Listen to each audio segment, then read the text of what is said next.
Hi friends, ನಾನಿವತ್ತು ತುಂಬಾ ಅದ್ಭುತವಾದಂತಹ ಗೀ ರೈಸ್ನ ಮಾಡ್ತಾಯಿದ್ದೀನಿ. ಬನ್ನಿ ನಾನು ಯಾವ ಥರ ಮಾಡಿದ್ದೀನಿ, ಅದಕ್ಕೆ ಕಾಂಬಿನೇಷನ್ ಏನು ಅಂತ ತೋರಿಸ್ತೀನಿ. ಕಾವಲ್ ಚೆನ್ನಾನು ಮಾಡ್ತಾಯಿದ್ದೀನಿ. ನಾನು ಸ್ವಲ್ಪ ತುಪ್ಪ ಸ್ವಲ್ಪ ಎಣ್ಣೆ ಎರಡನ್ನೂ ಹಾಕ್ಕೊಂಡಿದ್ದೀನಿ. ಒಂದೇ ತುಪ್ಪನೇ ಗೀ ರೈಸ್ ಅಂತ ಅಂದರೆ ಬರೀ ತುಪ್ಪನೇ ಹಾಕಿದ್ರೆ ಅಷ್ಟೊಂದು ಚೆನ್ನಾಗಿರಲ್ಲ. ಈಗ ನಾನು ಸ್ಪೈಸಿ ಐಟಮ್ಸನ್ನು ಹಾಕ್ಕೊಂಡಿದ್ದೀನಿ. ಮತ್ತು ಪಲಾವ್ ಎಲೆ, ಈರುಳ್ಳಿ ಮತ್ತು ಚಕ್ಕೆ ಎಲ್ಲ ಅಂದರೆ ನಾವು ಪಲಾವ್ಗೆ ಏನು ಹಾಕ್ತೀವೋ ಅದನ್ನೆಲ್ಲ ನಾನು ಹಾಕ್ಕೊಂಡಿದ್ದೀನಿ. ಹಾಕ್ಕೊಂಡಾದಮೇಲೆ ಇದಕ್ಕೊಂದು ಸ್ವಲ್ಪ ಗೋಡಂಬಿನ ಹಾಕ್ಕೊಳ್ಳಿ, ತುಂಬ ಚೆನ್ನಾಗಿರುತ್ತೆ. ಕೆಲವ್ರು ಏನು ಮಾಡ್ತಾರೆ ಅಂದರೆ ಅದನ್ನು ಫ್ರೈ ಮಾಡಿ ಲಾಸ್ಟಲ್ಲಿ ಮೇಲ್ಗಡೆ ಹಾಕ್ಕೊತಾರೆ. ಹಂಗೂ ಬೇಕಾದರೆ ಹಾಕ್ಕೋಬೋದು, ಒಂದೇ ಸಲ ಹಾಕ್ಕೋತೀನಿ ಅಂದ್ರೂ ಹಾಕ್ಕೋಬೋದು, ಅದು ನಿಮಗೆ ಇಷ್ಟ ಆಗಂಗೆ. ಮೇಲ್ಗಡೆ ಒಂದು ಸ್ವಲ್ಪ ಪುದೀನ ಸೊಪ್ಪನ್ನು ಹಾಕ್ಕೊಂಡು ಫ್ರೈ ಮಾಡ್ಕೊಳ್ಳೋಣ. ಪುದೀನ ಸೊಪ್ಪು ಹಾಕಿ ಫ್ರೈ ಮಾಡಾದಮೇಲೆ ಆ ಕಡೆ ಅದು ಫ್ರೈ ಆಗ್ತಾಯಿದೆ. ಈ ಕಡೆ ನಾವು ಕಾಬೂಲ್ ಕಡಲೆನ ನೆನೆಸಿರುವ ಕಡಲೆನ ಈಗ ಕುಕ್ಕರ್ಗೆ ಹಾಕಿ ತೊಳೆದ್ಬಿಟ್ಟು ಅದಕ್ಕೆ ಒಂದು ಸ್ವಲ್ಪ ಉಪ್ಪು ನೀರು ಎರಡನ್ನೂ ಹಾಕ್ಕೊಂಡು ಅದನ್ನ ಬೇಯಿಸ್ಕೊಳ್ಳೋಣ. ಒಂದು 4 ವಿಷಲ್ ಹೊಡೆಸ್ಕೊಳ್ಳೋಣ.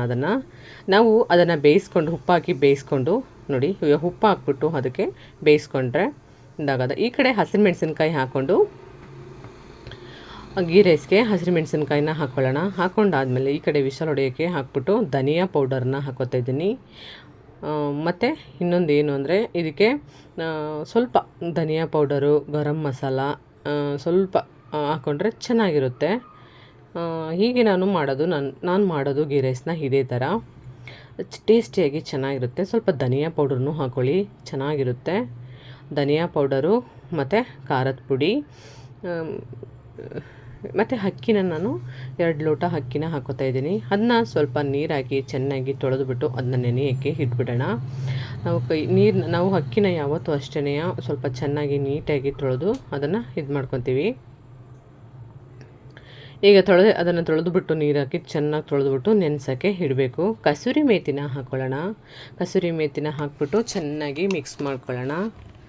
ಸ್ವಲ್ಪ ಗೀ ರೈಸು ಅಂತಂದರೆ ಸ್ವಲ್ಪ ತುಪ್ಪ ಎಣ್ಣೆ ಜಾಸ್ತಿನೇ ಇರಬೇಕಲ್ವ, ಹಾಗಂತ ನಾವು ಜಾಸ್ತಿ ತುಪ್ಪ ಎಣ್ಣೆನ ಹಾಕ್ಕೊಂಡ್ರೆ ಆರೋಗ್ಯಕ್ಕೆ ಒಳ್ಳೆಯದಲ್ಲ. ನಮ್ಗೆ ಎಷ್ಟು ಬೇಕೋ ಅನಿಸುತ್ತೋ ಅಷ್ಟನ್ನು ಹಾಕ್ಕೊಂಡ್ರೆ ಚೆನ್ನಾಗಿರುತ್ತೆ ಅಂತ ನನಗನ್ಸುತ್ತೆ. ಬಟ್ ನಿಮಗೇನು ಅನಿಸುತ್ತೋ ನನಗೆ ಗೊತ್ತಿಲ್ಲ. ನನಗೆ ಎಷ್ಟು ಬೇಕೋ ಎಣ್ಣೆ ತುಪ್ಪನ ಅಷ್ಟನ್ನು ನಾನು ಹಾಕ್ಕೊಂಡಿದ್ದೀನಿ. ನಿಮಗೇನಾದ್ರೂ ಜಾಸ್ತಿ ಬೇಕು ಅಂತ ಅನಿಸಿದ್ರೆ ನೀವು ಹಾಕ್ಕೊಳ್ಳಿ. ನಾನಿವಾಗ ಇದಕ್ಕೆ ಸ್ವಲ್ಪ ಉಪ್ಪನ್ನು, ರುಚಿ ತಕ್ಕಷ್ಟು ಉಪ್ಪನ್ನು ಹಾಕ್ಕೊಂಡಿದ್ದೀನಿ. ಹಾಕ್ಬಿಟ್ಟು ಈಗ ಮಿಕ್ಸ್ ಮಾಡಿ ಅದನ್ನ ನಾವು ಅಕ್ಕಿನ ತೊಳೆದಿರುವಂಥ ಅಕ್ಕಿನ, ನೆನೆಸಿರೋ ಅಕ್ಕಿನ ಹಾಕ್ಕೊಳ್ಳೋಣ. ಹಾಕ್ಕೊಂಡು ಇದನ್ನು ನಾನು ವಿಸಲ್ಲಿ ನುಡಿಸ್ಲಿಲ್ಲ, ಹಾಗೆಯೇ ಬೇಯಿಸ್ಕೊಂಡೆ. ಮತ್ತು ನಾವು ಮಾಡೋ ಗ್ರೇವಿ ಜೊತೆಗೆ ಸಖತ್ತ ಸೂಟ್ ಆಗುತ್ತೆ, ಸೂಪರಾಗಿರುತ್ತೆ. ಒಂದ್ಸಲ ನೀವು ಟ್ರೈ ಮಾಡಿ ನೋಡಿ, ಸಖತ್ತಾಗಿರುತ್ತೆ. ನಾನು ಮಾಡಿರುವಂತಹ ಇದೇ ಥರದಲ್ಲಿ ಮಾಡಿ ಮೇಲ್ಗಡೆ ಸ್ವಲ್ಪ ಕೊತ್ತಂಬರಿ ಸೊಪ್ಪನ್ನು ಹಾಕ್ಕೊಂಡು ಮಿಕ್ಸ್ ಮಾಡಿಬಿಡೋಣ. ಮಿಕ್ಸ್ ಮಾಡಿಬಿಟ್ಟು ಬೇಯಿಸಿರುವಂಥ ಕಾಬೂಲ್ ಕಡಲೆ ಬೆಂದಿದೆ, ಅದು ಬೆಂದಿರೋದನ್ನ ವಿಷಲ್ ಹೋಗಿದೆ. ಈ ಕಡೆ ಬಾಣಲಿನ ಹಿಡ್ಕೊಂಡು ಸ್ವಲ್ಪ ಎಣ್ಣೆನ ಹಾಕ್ಕೊಳ್ಳೋಣ. ಸ್ವಲ್ಪ ಎಣ್ಣೆನ ಹಾಕ್ಕೊಂಡು ಎಣ್ಣೆ ಕಾದ್ಮೇಲೆ ಇದಕ್ಕೆ ಸ್ವಲ್ಪ ಈರುಳ್ಳಿನ ಹಾಕೋತಾ ಇದ್ದೀನಿ. ಅಂದರೆ ಒಂದು ಗಡ್ಡೆ ಈರುಳ್ಳಿನ ನಾನು ಕಟ್ ಮಾಡಿ ಹಾಕ್ಕೊಂಡಿದ್ದೀನಿ. ಈರುಳ್ಳಿನ ಹಾಕ್ಕೊಂಡಾದಮೇಲೆ ಇದಕ್ಕೆ ಮಿಕ್ಸ್ ಅಂದರೆ ಶುಂಠಿ ಬೆಳ್ಳುಳ್ಳಿ ಎರಡನ್ನೂ ಕ್ಲೀನ್ ಮಾಡಿ ಅದನ್ನು ಹಾಕ್ಕೊಂಡಿದ್ದೀನಿ. ಅದನ್ನು ಹಾಕ್ಕೊಂಡು ಚೆನ್ನಾಗಿ ಅದನ್ನ ಎಣ್ಣೆಯಲ್ಲಿ 2 ಏಲಕ್ಕಿಕಾಯಿನ ಹಾಕ್ಕೊಂಡಿದ್ದೀನಿ.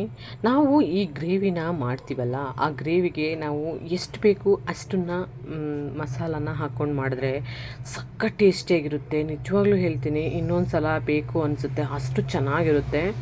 ಸ್ವಲ್ಪ ಖಾರ ಮತ್ತು ಹುಳಿ ಎಲ್ಲ ಕರೆಕ್ಟಾಗಿ ಹಾಕ್ಕೊಂಡು ಮಾಡಿದ್ರೆ ಚೆನ್ನಾಗಿರುತ್ತೆ. ಸ್ವಲ್ಪ ಚಕ್ಕೆ, ಲವಂಗ ಮತ್ತು ಇದಕ್ಕೆ ಇಷ್ಟನ್ನೆಲ್ಲ ಹಾಕ್ಕೊಂಡು ಇದನ್ನು ಇನ್ನೊಂದು ಏನು ಅಂದರೆ ನಾವು ಈ ಮಸಾಲೆಗಳನ್ನ ಸ್ವಲ್ಪ ಎಣ್ಣೆಯಲ್ಲೇ ಫ್ರೈ ಮಾಡಿಕೊಂಡ್ರೆ ಸಾಂಬಾರೇ ಆಗಲಿ ಗ್ರೇವಿನೇ ಆಗಲಿ, ಪುದೀನ ಸೊಪ್ಪು ಸ್ವಲ್ಪ ಹಾಕ್ಕೊಳ್ಳೋಣ. ಇದಕ್ಕೆ ಸಾಂಬಾರೇ ಆಗಲಿ ಗ್ರೇವಿನೇ ಆಗಲಿ ನಾವು ಎಣ್ಣೆಯಲ್ಲಿ ಫ್ರೈ ಮಾಡಿ ಹಾಕ್ಕೊಂಡ್ರೆ ಅದ್ರ ಟೇಸ್ಟೇ ಬೇರೆ. ನೀವು ಯಾವುದೇ ಅಡುಗೆ ಮಾಡ್ತೀನಿ ಅಂದ್ರೂ ಸ್ವಲ್ಪ ಹೊತ್ತು ಎಣ್ಣೆಯಲ್ಲಿ ಫ್ರೈ ಮಾಡಿ ನೀವು ಮಸಾಲಾನ ಹಸಿ ವಾಸನೆ ಹೋಗೋವರೆಗೂ ಅದನ್ನ ಫ್ರೈ ಮಾಡ್ಕೊಳ್ಳಿ. ಆವಾಗ ನಿಮಗೆ ತುಂಬಾ ಚೆನ್ನಾಗಿ ಟೇಸ್ಟಿಯಾಗಿರುತ್ತೆ. ನಾನೊಂದು 3 ಟೊಮೊಟೊನ ಕಟ್ ಮಾಡಿ ಹಾಕ್ಕೊಂಡಿದ್ದೀನಿ. ಸ್ವಲ್ಪ ಖಾರದ ಪುಡಿನ ಹಾಕೋತಾ ಇದ್ದೀನಿ. ಇದಕ್ಕೆ ಖಾರದ ಪುಡಿನ ಸ್ವಲ್ಪ ಹಾಕ್ಕೊಳ್ಳೋಣ. ನೀವು ಈ ಥರ ಮಾಡಿ ನೋಡಿದ್ರೆ ನಿಜವಾಗ್ಲೂ ಹೇಳ್ತೀನಿ, ನಿಮಗೆ ತುಂಬ ಅಂದರೆ ತುಂಬ ಇಷ್ಟ ಆಗುತ್ತೆ. ಸ್ವಲ್ಪ ಧನಿಯಾ ಪೌಡರ್ನ ಹಾಕ್ಕೊಳ್ಳೋಣ. ಇದಕ್ಕೆ ಧನಿಯಾ ಪೌಡರು ಖಾರದ ಪುಡಿ ಹಾಕ್ಕೊಂಡು ಚೆನ್ನಾಗಿ ಮಿಕ್ಸ್ ಮಾಡಿ ಬೇಯಿಸ್ಕೊಬೇಕಾಗುತ್ತೆ. ನಾವು ಯಾವತ್ತೂ ಆದರೂ ಅಷ್ಟೇ ನಾವು ಮಾಡುವಂಥ ಗ್ರೇವಿಗಳಿಗೆ ಅಂದರೆ ಹಸಿ ಟೊಮೊಟೊನ ಹಾಕಿ ಮಾಡ್ತು ಅಂದರೆ 1 ಸ್ಪೂನು ಗರಂ ಮಸಾಲಾನ ಹಾಕ್ಕೊಂಡಿದ್ದೀನಿ. ನಾವು ಹಸಿ ಮಸಾಲಾನ ರುಬ್ತು ಅಂದರೆ ಚೆನ್ನಾಗಿ ಟೇಸ್ಟಿಯಾಗಿರಲ್ಲ, ಹಸಿ ವಾಸನೆ ಬಂದ್ಬಿಡುತ್ತೆ, ಅದನ್ನು ತಿನ್ನಬೇಕು ಅಂತಲೇ ಅನಿಸಲ್ಲ. ನಾವೀಗ ಹೋಟೆಲಲ್ಲಿ ಏನಪ್ಪ ಇಷ್ಟೊಂದು ಟೇಸ್ಟಿಯಾಗಿ ಸಖತ್ತಾಗಿದೆ ಊಟ ಅಂತ ನಾವು ಕೆಲವು ಹೋಟ್ಲುಗಳಲ್ಲಿ ನಾವು ಅಂತೀವಲ್ವ, ಅರಿಶಿನ ಪುಡಿ ಚಿಟಿಕೆಯಷ್ಟು ಹಾಕ್ಕೊಳ್ಳೋಣ. ಅದು ನಮಗೆ ಅಷ್ಟೊಂದು ಟೇಸ್ಟಿ ಕೊಡ್ತಿದೆ ಅಂತ ಅಂದರೆ ಅವರು ಇದೇ ಥರ ಫ್ರೈ ಮಾಡಿ ನೀಟಾಗಿ ಮಸಾಲಾನ ಹಸಿ ವಾಸನೆ ಹೋಗಿಸಿ ಅವರು ಮಾಡೋ ಗ್ರೇವಿಗಳವು. ಅದಕ್ಕೆ ನಮಗೆ ಅಷ್ಟೊಂದು ಇಷ್ಟ ಆಗೋದು ಹೋಟ್ಲೂಟ ಅಂತ ಅಂದರೆ. ನಾವು ಅದೇ ಥರ ನಾವು ಮಾಡಿಕೊಂಡ್ರೆ ಮನೆ ಊಟನೇ ನಮ್ಗೆ ತುಂಬ ಇಷ್ಟ ಆಗುತ್ತೆ. ಅದೇ ನೀವು ಅದೇ ಹಸಿ ವಾಸನೆ, ಹಸಿ ಬೆಳ್ಳುಳ್ಳಿ, ಹಸಿ ಶುಂಠಿ, ಹಸಿ ಟೊಮೊಟೊ ಇಷ್ಟನ್ನೇ ಎಲ್ಲನೂ ಹಾಕ್ಕೊಂಡು ರುಬ್ತು ಅಂದರೆ ಅಷ್ಟೊಂದು ಟೇಸ್ಟಿ ಕೊಡಲ್ಲ. ನೋಡಿ ಎಲ್ಲನೂ ಚೆನ್ನಾಗಿ ನೋಡಿ ಯಾವ ಥರ ಗೊಜ್ಜನಾಗಿ ಮಾಡ್ಕೊಂಡಿದ್ದೀನಿ. ಇದನ್ನು ರುಬ್ಬೋದು ಅಷ್ಟೇ. ಈ ಥರ ಗೊಜ್ಜನಾಗಿ ಮಾಡಿಬಿಟ್ಟು ರುಬ್ಕೊಂಡ್ರೆ ರೆಡಿ. ಇನ್ನು ಒಂದು ಸಲ ನೀವು ಈ ಥರ ಟ್ರೈ ಮಾಡ್ಕೊಂಡು ನೋಡಿದ್ರೆ ನಿಜವಾಗ್ಲೂ ಹೇಳ್ತೀರಾ ಇಷ್ಟೊಂದು ಟೇಸ್ಟಿಯಾಗಿರುತ್ತಾ ಅಂತ ಅನಿಸುತ್ತೆ. ಇದಕ್ಕೆ ಒಂದೆರಡು ಗೋಡಂಬಿನ ಹಾಕ್ಕೊಳ್ಳಿ, ಚೆನ್ನಾಗಿರುತ್ತೆ. ಮತ್ತು ಇನ್ನೊಂದೇನು ಅಂದರೆ ಸ್ವಲ್ಪ ಕೊತ್ತಂಬರಿ ಸೊಪ್ಪು, ಹುರ್ಗಡ್ಲೆ, ಸ್ವಲ್ಪ ಗ್ರೇವಿ ಗಟ್ಟಿ ಬರಲಿ ಅಂತ ಹಾಕ್ಕೊಂಡಿರೋದು. ನಿಮಗೆ ಬೇಡ ಅಂದರೆ ಹುರ್ಗಡ್ಲೆನ ಸ್ಕಿಪ್ ಮಾಡ್ಕೋಬೋದು. ಸ್ವಲ್ಪ ಎಣ್ಣೆನ ಹಾಕ್ಕೊಂಡು ಇದಕ್ಕೆ ಎಣ್ಣೆ ಹಾಕ್ಕೊಂಡಾದಮೇಲೆ ಎಣ್ಣೆ ಕಾದಿರೋ ಎಣ್ಣೆಗೆ ನಾವು ಹಾಕ್ಕೊಂಡ್ರೆ ಚೆನ್ನಾಗಿರುತ್ತೆ. ಈಗ ಕಾದಿರೋ ಎಣ್ಣೆಗೆ ನಾನು ಹಸಿಮೆಣಸಿನ್ಕಾಯಿನ ಹಾಕ್ಕೊಂಡಿದ್ದೀನಿ ಮತ್ತು ಈರುಳ್ಳಿನ ಹಾಕ್ಕೊಂಡು ಚೆನ್ನಾಗಿ ಅದನ್ನ ಮಿಕ್ಸ್ ಮಾಡ್ಕೊಬೇಕು. ನೀವು ಈ ಥರ ಮಾಡಿಕೊಂಡು ನೋಡಿ. ಇದು ಪೂರಿಗೆ, ಚಪಾತಿಗೆ, ರೊಟ್ಟಿಗೆ, ಅಕ್ಕಿ ರೊಟ್ಟಿ, ರಾಗಿ ರೊಟ್ಟಿ ಎಲ್ಲದಕ್ಕೂ ಸಖತ್ ಸೂಟಬಲ್ ಆಗುತ್ತೆ ಇದು. ಅದು ಕಸೂರಿ ಮೇಥಿನ ಸ್ವಲ್ಪ ಹಾಕ್ಕೊಳ್ಳೋಣ.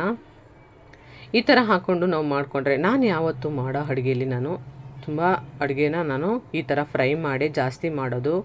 ಅದಕ್ಕೆ ನಾವು ಅಂದರೆ ಎಣ್ಣೆನ ಜಾಸ್ತಿ ಹಾಕೋ ಅವಶ್ಯಕತೆ ಇಲ್ಲ. ನಾವು ಅಲ್ಲೂ ಹಾಕಿರ್ತೀವಿ ಫ್ರೈ ಮಾಡೋಕ್ಕೆ, ಅಲ್ಲೊಂದು ಸ್ವಲ್ಪ ಎಣ್ಣೆ, ಇಲ್ಲೊಂದು ಸ್ವಲ್ಪ ಎಣ್ಣೆ, ಅದೇ ಜಾಸ್ತಿ ಆಗೋಯ್ತು. ನಿಮಗೇನಾದರೂ ಜಾಸ್ತಿ ಗ್ರೇವಿಗೆ ಎಣ್ಣೆ ಬೇಕು, ಇನ್ನೊಂದು ಸ್ವಲ್ಪ ಎಣ್ಣೆ ಬೇಕು ಅಂತ ಅನಿಸಿದ್ರೆ ಹಾಕ್ಕೊಳ್ಳಿ.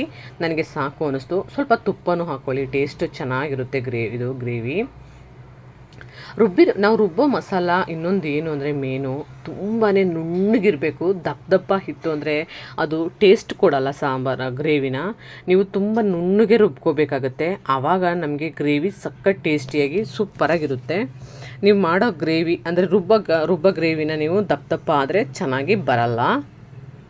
ಅದಾದಮೇಲೆ ನಾನಿವಾಗ ಇದಕ್ಕೆ ಗ್ರೇವಿನ ಸ್ವಲ್ಪ ಚೆನ್ನಾಗಿ ಮಿಕ್ಸ್ ಮಾಡ್ಕೊತಾ ಇದ್ದೀನಿ. ಮಿಕ್ಸ್ ಮಾಡಾದಮೇಲೆ ಬೇಯಿಸಿರುವಂಥ ಕಾಬಲ್ನ ನಾನು ಹಾಕ್ಕೊಂಡಿದ್ದೀನಿ.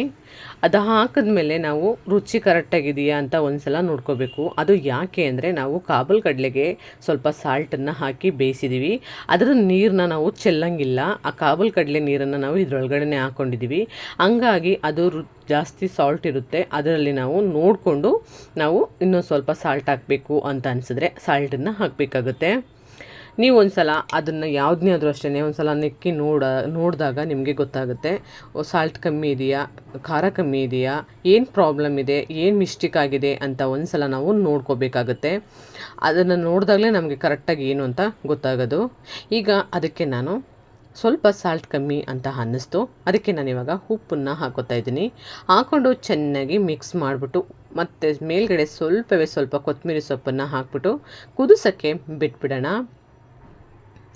ಅದು ಕುದ್ದಿದ ಮೇಲೆ ಅದಕ್ಕೆ ನಾವು ನಮ್ಮ ಮನೆಗಳಲ್ಲಿ ಸಾಮಾನ್ಯವಾಗಿ ನಾವು ಒಂದು ಸ್ವಲ್ಪ ಗ್ರೇವಿ ಅಂದರೆ ಗಟ್ಟಿ ಗ್ರೇವಿ ಮಾಡಲ್ಲ. ನೋಡಿ ಗೀ ರೈಸು ರೆಡಿ ಆಯಿತು. ಇದು ಸಿಂಪಲ್ಲಾಗಿದ್ರೂ ಒಳ್ಳೆ ಟೇಸ್ಟಿಯಾಗಿ ಸಖತ್ತಾಗಿದೆ. ನಾವು ವಿಸಲ್ ಹಾಕ್ತೇನೆ ಬೇಯಿಸಿರೋದ್ರಿಂದ ಒಂಚೂರು ತಳ ಹಿಡಿದುಬಿಟ್ಟಿದೆ, ಸ್ವಲ್ಪ ತಳ ಹಿಡಿದಿದೆ. ಗ್ಯಾಸ್ ಆಫ್ ಮಾಡಿ ಅದನ್ನು ನಾನು ಹಾಗೇ ಇಟ್ಕೊಂಡಿದ್ದೀನಿ. ನೋಡಿ ಎಷ್ಟು ಚೆನ್ನಾಗಿ ಬಂದಿದೆ ಅಂತ ಗೀ ರೈಸು ರೆಡಿ ಆಯಿತು. ಮತ್ತು ಇದನ್ನು ಮಕ್ಕಳಿಗೆ ಬೆಳಿಗ್ಗೆ ಬ್ರೇಕ್ಫಾಸ್ಟ್ಗೋ ಕೊಟ್ರನ್ಕ ಸಕ್ಕತ್ತಾಗಿರುತ್ತೆ, ಸೂಪರಾಗಿರುತ್ತೆ. ಇಷ್ಟ ಆದರೆ ಲೈಕ್ ಮಾಡಿ, ಕಮೆಂಟ್ ಮಾಡಿ, ಸಬ್ಸ್ಕ್ರೈಬ್ ಮಾಡ್ಕೊಳ್ಳಿ, ಬೆಲ್ ಬಟನ್ನ ಫ್ರೆಶ್ ಮಾಡಿ, ನಿಮ್ಮ ಫ್ರೆಂಡ್ಸ್ಗಳಿಗೆಲ್ಲ ಶೇರ್ ಮಾಡ್ಕೊಳ್ಳಿ. ನಾನು ಮಾಡಿರುವಂತಹ ಗೀ ರೈಸು ನಿಮ್ಗೇನು ಅನ್ನಿಸ್ತು, ಅದರಲ್ಲೇನು ತಪ್ಪು ಕಾಣಿಸ್ತು ಅದನ್ನು ಕಮೆಂಟಲ್ಲಿ ನನಗೆ ತಿಳಿಸಿ. ನಾನು ಮಾಡಿರೋದ್ರಲ್ಲಿ ರಾಂಗ್ ಅನಿಸಿದೆಯಾ ನೀವು ನನಗೆ ಹೇಳ್ಬೋದು.